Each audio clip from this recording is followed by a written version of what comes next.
کجا رفتن بگو، کجا موندن بگو، موشولینا کوشان.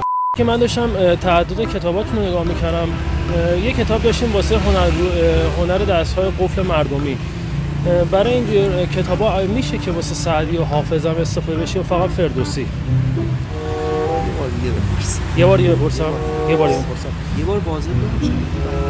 دو تا کتاب نوشته بودن راجع به اینکه سنگ فرش هر خیابانو چگونه جا بذاریم. این واسه بچه معماری بود یا عمران بود یا نه واسه راجر فدرال که توی تنیس رقابت میکنه؟ میتونستن حسن یزدانی. اینو نمی‌دونستی؟ خب بذار یه سوالی بذار.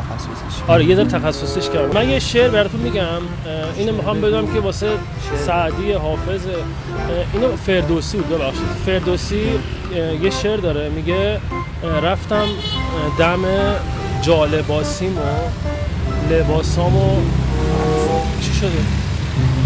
اصلا چیزایی که میگه معتبر. فردوسی رفتم دم جالباسی نداره خودش. چرا لباسامو میپوشم؟ کجا رفتن بگو، کجا موندن بگو، موشولینا کوشان.